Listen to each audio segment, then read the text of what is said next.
இப்ப ஜேம்ஸ் வசந்தன் பேசுனதை நம்ம பார்ப்போம். தூய்மையான ஆட்சி வரைக்கும் நடந்ததில்லை, நடக்க வாய்ப்பு இல்லை. இதைதான் நான் காலங்காலமா சொல்லிட்டு இருக்கிறேன். நான் அரசியலில் ஊழலை பிரிக்க முடியாது என்ற ஆணித்தரமா நம்பிக்கை கொண்டவன். ஏன்னா அங்க இருக்கவனே என்ன போல மக்கள் தான். என்ன சொல்றாங்க கேட்டீங்களா? ஊழல் இல்லாத ஆட்சியே சுதந்திரத்துக்கு அப்புறம் நடந்ததே இல்லைன்னு சொன்னா அப்ப காமராஜர் ஆட்சியை சேர்த்து தான் சொல்றாரு. இந்த சொர்ணியே இல்லாத காங்கிரஸ்காரங்க கேட்டுக்கிட்டு அமைதியா தான் இருப்பாங்க. ஊழலை நார்மலைஸ் பண்றாரு. முடியாது அப்படிங்கிறது முட்டாளுக்குரிய வார்த்தை அப்படின்னு நம்ம எல்லாரும் நிறைய தடவை படிச்சிருப்போம். ஊழலை ஒழிக்கவே முடியாது அப்படின்னு சொல்ல வர்றாரு. இப்ப அவருக்கு என்ன சொல்ல வர்றாருன்னு பண்ணி பாருங்க. ஊழல் எல்லாம் சாத்தியம் இல்லை. ஏன்னா இதே இளைஞர்கள் ஊழல் பண்ணிக்கிட்டு தான் இருக்கிறாங்க. ஹெல்மெட் இல்லாம தானே ஒரு வண்டியில பைக்ல 3 பேர் போனா ஊழல் தானே. ஒரு தனி மனிதன் அரசாங்கம் போட்டிருக்கிற சட்டத்தை மீறி அதனால அவனுக்கு ஃபைன் போடுறாங்க.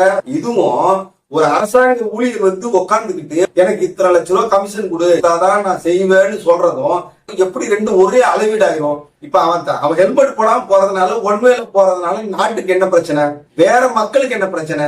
அவனாலதான் அவனுக்கு பிரச்சனை. அதனால வேற ஏழை மக்களுக்கு ஏதாவது பிரச்சனையா? ஆவதில்லை.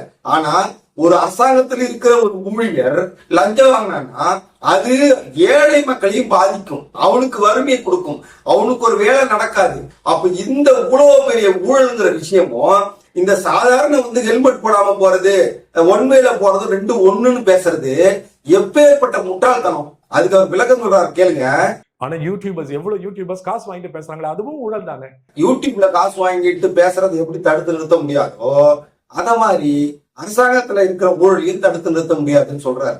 ஏன்ட்ட நிறைய பேர் வாக்குவாதம் பண்ணுவாங்க, ஊழலை ஒழிக்கவே முடியாது, ஊழல் நடக்கதான் செய்யும், லஞ்சம் வாங்கதான் செய்வாங்க, விஓல இருந்து ஆர்ஐல இருந்து யாரா இருந்தாலும் வாங்கதான் செய்வாங்க, அதனால நீ அதை கொடுத்துதான் ஆகணும், ஒழிக்கணும்னு சொல்லி பேசுறதெல்லாம் வேஸ்ட்னு நிறைய பேர் பேசுவாங்க.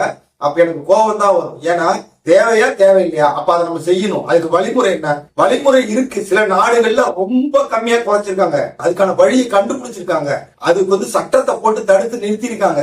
எந்த ஒரு நாடுமே 100% ஊழல் இல்லைன்னு உறுதியா சொல்ல முடியாது. ஆனா 99%, 95% குறைச்சிருக்காங்க. அதனால அந்த நாடு நல்லா இருக்குது. அப்படி பல நாடுகளை உதாரணமா சொல்ல முடியும். ஆனா இப்படிப்பட்டவர்கள் என்ன செய்யறாங்கன்னா, இப்பயே இந்த இளைய சமுதாயம் மக்கள் மத்தியில ஊழலாம் ஒழிக்க முடியாதியா, அது அந்த 6 முதலமைச்சர் வந்தாலும் எந்த முதலமைச்சர் வந்தாலும் ஒழிக்க முடியாதுன்ற அவநம்பிக்கையும் அபத்தத்தையும் இப்பயே விதைக்கிறது, இந்த இளைய சமுதாயத்து மத்தியில் விதைக்கிறது ரொம்ப ரொம்ப ஆபத்தானது. ஏன்னா எனக்கு ஜேம்ஸ் வசந்தனை ரொம்ப பிடிக்கும். அவர் நிறைய விஷயம் நல்லா பேசுறாரு.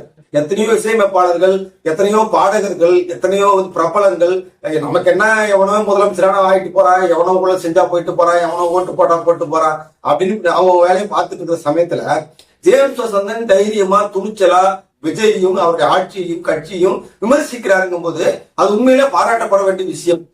கொஞ்சம் பொதுநலனை யோசிக்கிறாருல. ஆனா இப்படி முடியவே முடியாது, எந்த கட்சி இது வரைக்கும் ஊழல் செய்யாம இருந்ததே இல்ல, ஊழல் இந்த மண்ணுல இருந்துதான் தீர்வும் அப்படிங்கிற ஒரு மோசமான கருத்தை ஏற்க முடியாது.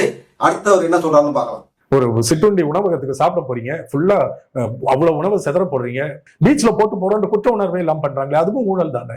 அடுத்தது ஒரு ஹோட்டலுக்கு போய் அங்க சாப்பாட்டெல்லாம் இறக்குறோம்ல, சாப்பாட்டெல்லாம் மீன் பண்றாங்க, குப்பையில போடுறாங்க, அதுவும் ஊழலாம். இந்த ஆளுங்க நான் என்னதான் சொல்றது? இதெல்லாம் ஒரு தனி மனித ஒழுக்கம் சம்பந்தப்பட்டது. இத தனி மனித ஒழுக்கம் சம்பந்தப்பட்டதுக்கும் ஊழல் இங்க இருந்துதான் ஆரம்பிக்குதுன்னு இவர் ரொம்ப புத்திசாலி மாதிரி நம்ப வைக்கிறது இருக்கு பாத்தீங்களா? இது காமெடியா தான் இருக்கு. உண்மையாலுமே எனக்கு இப்பதான் புரியுது. எப்பேற்பட்ட அறிவாளின்னு சொல்லிக்கிட்டாலும் இப்படிப்பட்ட முட்டாள்தனங்கள் மக்கள் அவங்களுக்குள்ள இருக்குதுங்கிறதுக்கு மிகச்சிறந்த உதாரணம் ஜேம்ஸ் வசந்தன் தான். அடுத்தவர் என்ன சொல்றாரு பார்ப்போம் பாருங்க. நான் பீச்சில் குப்பை போடுறது இல்லை. நான் ஒவ்வொரு உணவகத்துக்கும் சாப்பிட போனா வாஷ் பேசனை என் கையை தான் அலம்பிட்டு வரணும். நான் முதல்ல வாஷ் பேசனை அலம்பிட்டு நான் கையை அலம்பிட்டு சாப்பிட்டுட்டு திரும்ப கையை அலம்பும் போதும் பக்கத்துல வாஷ் பேசனையும் சேர்த்து அலம்பிட்டு வருவேன். திரையரங்குக்கு போனாலும் நான் இதே தான் பண்றேன். தற்பெருமைன்னு சொல்றதா நீங்க செய்றீங்க, ரைட்டு, நல்லா சந்தோஷப்படுற விஷயம் தான். உங்க பிள்ளைகளுக்கு அதை கத்துக் கொடுக்குறது சந்தோஷப்படுற விஷயம் தான். இப்ப ஜேம்ஸ் வசந்தனோட பசங்களா ஒரு நல்ல பசங்களா ஏன் வளர்த்திருக்காரு? சின்ன வயசுல இருந்தே அவர் சொல்லி சொல்லி வளர்க்கிறாரு, இதான் நல்லது, இதான் கெட்டது. அப்புறம் சர்ச்சு கூட்டு போறாரு, பைபிளை பத்தி சொல்லி கொடுக்குறாரு. அப்ப என்ன ஆகுது? அந்த குழந்தைய கெட்ட குழந்தையா வளராம நல்ல குழந்தையா வளருது. நீங்க எப்படி உங்க பிள்ளைகளை வளர்த்திருக்கீங்களோ அந்த மாதிரி ஒரு அரசாங்கம் தன்னுடைய மக்களை ஊழல் செய்யாத நாடாக, லஞ்சம் வாங்காத குடிமக்களாக ஒரு செய்ய வேண்டிய கடமை அரசாங்கத்துக்கு இருக்குல்ல. அதை ஒரு அரசாங்கம் செஞ்சா ஏன் மாத்த முடியாது? மாத்த முடியும். ஏன் மாத்த முடியும்னா அப்படிப்பட்ட அரசாங்கம் அமையல, அப்படிப்பட்ட தலைவர்கள் அமையலையே தவிர செய்ய முடியாத ஒண்ணு இல்ல. பிள்ளைகளா இருந்தாலும் சரி, மக்களா இருந்தாலும் சரி, எப்பவுமே விதியில மீறதான் அவனுக்கு பிடிக்கும். அதுதான் மனிதனுடைய இயல்பு. பல நாடுகள்ல மக்களை நேர்மையாக அரசாங்கம் தான் மாத்தி இருக்கு, மக்களால மாற மாட்டான். அப்ப நல்ல தலைவர்கள் வரல அப்படி சொல்லுங்க. அதுலயும் காமராஜரை சேர்க்க முடியாது. ஒருவேளை காமராஜர் இன்னொரு 20 வருஷம் முதலமைச்சராக இருந்திருந்தாருன்னா அவரால் நிச்சயம் செஞ்சிருக்க முடியும். அவரா அதுக்குள்ளாரு அண்ணாதுரை, எம்ஜிஆர் போன்ற சினிமா கலைஞர் போன்ற சினிமாவில் இருந்து வந்தவர்களை வைத்து வீழ்த்திட்டீங்க. அப்புறம் ஊழல் எப்படி ஒழிக்கிறது? இருக்கிறதுலே சுமாரான தலைவர் யாரு? லஞ்சம் கம்மியா வாங்குற தலைவர் யாரு? ஊழலை கம்மியா செய்யற கட்சி எது அப்படின்னு காம்ப்ரமைஸ் ஆகி திமுகவுக்கு முட்டு கொடுக்க ஆரம்பிச்சிட்டாரு இந்த ஜேம்ஸ் வசந்தன். ஜேம்ஸ் வசந்தன் வந்து ஸ்டாலின் செஞ்ச திட்டங்கள், கொண்டு வந்த திட்டங்கள் எல்லாம் ஆகாவோன்னு பேசுவாரு. காரணம் என்ன? அவரை விட சிறந்த தலைவர் வந்து அவர் பார்த்தது இல்ல, அவர் கண்ணுக்கு தெரியும் தெரியாது, இல்ல வரவே மாட்டாங்கன்ற முடிவுக்கு வந்துட்டாரு. அந்த முடிவுக்கு யாரும் வர முடியாது. நான் பக்கத்திலேயே வந்து சிங்கப்பூர்னு ஒரு நாடு இருக்கு. அந்த நாட்டுடைய வரலாறை படிச்சு பார்த்தா தெரியும். 10 தடவை நம்ம உண்மையில போனாலும் 10 தடவை நம்ம மாட்டுவோம்.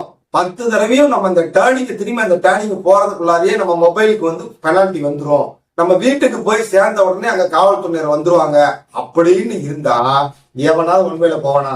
எவனாவது ஹெல்மெட் இல்லாம போவானா? எவனாவது ட்ரிபிள்ஸ்ல போவானா? அவனுக்கு தெரியும் 100 தடவை போனாலும் 100 தடவை நம்ம மாட்டுவோம்னு தெரியும். தொடர்ந்து 2-3 தடவை மாட்டுனா நம்மளோட லைசன்ஸே கேன்சல் பண்ணிடுவாங்க, நம்ம ஜென்மத்துக்கு வண்டியே ஓட்ட முடியாது அப்படின்னு சட்டம் தான் அவன் செய்வானா? அப்ப சட்டத்தினாலும் தொழில்நுட்ப வளர்ச்சியினாலும் அவனை கண்காணிக்கிறதுனாலையும் அவனை தண்டிக்கிறதுனாலையும் அவனை நம்ம மாத்த முடியும். எத்தனை தடவை லஞ்சம் வாங்கினாலும் நம்ம மாட்டுவோம். மாட்டுனா பதவி உடனே போயிடும். நம்ம குடும்பத்துல நம்மளோட பரம்பரைக்கு யாருக்கும் அரசாங்க வேலை கிடைக்காது. ஒவ்வொரு கண்ணும் நம்மளை பார்த்துக்கிட்டே இருக்கு. நம்ம வாழ்க்கையே வீணா போயிடும். நாம அரசாங்கம் கொடுக்கிற எந்த விதமான சலுகைகளையும் பெற முடியாதுங்கிற ஒரு பயத்தை அவன் மனசுக்குள்ள விதைச்சிட்டா அவன் மறுபடியும் அவன் லஞ்சம் வாங்குவானா? நிச்சயம் வாங்க மாட்டான். ஏன்னா மனிதன் எப்பயுமே அவனை கட்டுப்படுத்தினாதான் அவன் கட்டுப்பாடா இருப்பானே தவிர கட்டுப்படுத்தாம அவன் நீங்க கட்டுப்பாடா அவன் வச்சிருக்கவே முடியாது. ஒருவேளை ஜேம்ஸ் வசந்தன் வந்து கட்டுப்பாடா இருக்கலாம். அதுக்கு காரணம் அவங்க அப்பா அம்மா வந்து அவரை நல்லா வளர்த்திருக்கலாம். சரியா? எல்லாரும் அப்படி இருக்க மாட்டாங்க. அப்பா அம்மா சரியில்லாத குழந்தைகள் இருக்காங்க, அப்பா அம்மா கண்டுக்காத பிள்ளைங்க நிறைய பேர் இருக்காங்க. இப்படி பல குழந்தைகள் வந்து பல விதமான சூழ்நிலையில இருந்து வளர்ந்து பெருசா வர்றாங்க. இப்ப இருக்கிற தலைவர்கள், அரசியல்வாதிகள், நாட்டை ஆளுகிறவர்கள் அப்படி அவங்க நினைக்கிறது இல்லை. அவங்க என்ன பண்றாங்கன்னா அவங்களுக்கும் வந்து கட்சி நடத்தணும், கட்சிக்கு பணம் வேணும், மாநாடு நடத்தணும், அதுக்கு பணம் வேணும், ஓட்டுக்கு காசு கொடுக்கறதுக்கு பணம் வேணும். இப்படி எல்லாம் இருக்கிறதுனால அவங்க வந்து இது முழுசா அதை ஒழிக்கணும்னு அவங்க விரும்புறது இல்லை. குடும்பம் வரைக்கும் அப்படி மேனேஜ்மெண்ட் போலாம் நினைப்பாங்க. இதை பல பேரு ஓட்டுக்கு நீ தான் காசு வாங்குறீங்கல்ல, அப்ப நீங்க லஞ்சம் அங்கேயே ஸ்டார்ட் ஆகுது இல்ல, அப்ப எப்படி லஞ்சத்தை ஒழிக்க முடியும்னு கேட்பாங்க. அதை நானும் ஒத்துக்கிறேன். ஓட்டுக்கு காசு வாங்குறதுக்கு தவறான விஷயம் தான். ஆனா ஓட்டுக்கு காசு கொடுக்க கூடாதுன்னு ஒரு தலைவர் வர்றான்னு வச்சுக்க, நான் இந்த நல்லதெல்லாம் செய்யறேன் அப்படின்னு அது சின்ன வயசுல இருந்தே பிள்ளைகளுக்கு வந்து புகுத்துறான்னு வச்சுக்கோங்க. அப்ப ஓட்டுக்கு காசு வாங்குறது தப்புன்னு விழிப்புணர்வு உள்ள சமுதாயம் வரும்போது அதை மாத்த முடியும். அந்த காசு வாங்குறது தப்பு அப்படின்னு சொல்ற ஒரு தலைவன் வேணும். அதை வாங்கினா என்னமான விளைவுகள் வரும் காட்டுறதுக்கு ஒரு தலைவன் வேணும். ஒரு நல்ல பிள்ளைகள் நல்லா வளர்றதுக்கு எப்படி பெற்றோர்கள் முக்கியமோ அந்த மாதிரி ஒரு நாடு ஓட்டுக்கு காசு வாங்காம இருக்கிறதா இருந்தாலும் சரி, லஞ்சம் வாங்காம இருக்கிறதா இருந்தாலும் சரி, ஊழல் செய்யாம இருக்கிறதா இருந்தாலும் சரி, எல்லாத்துக்கும் நல்ல தலைவன் வரணும். அவன் வந்து அந்த நாட்டை ஆகணும். அப்ப இதை சரி பண்ண முடியும். ஆனா நல்ல தலைவன் வர்றான், அது உங்க கண்ணுக்கு தெரிய மாட்டேங்குது. ஜேம்ஸ் வசந்தன் மாதிரி ஆளுங்களுக்கு கண்ணுக்கு தெரிய மாட்டேங்குது.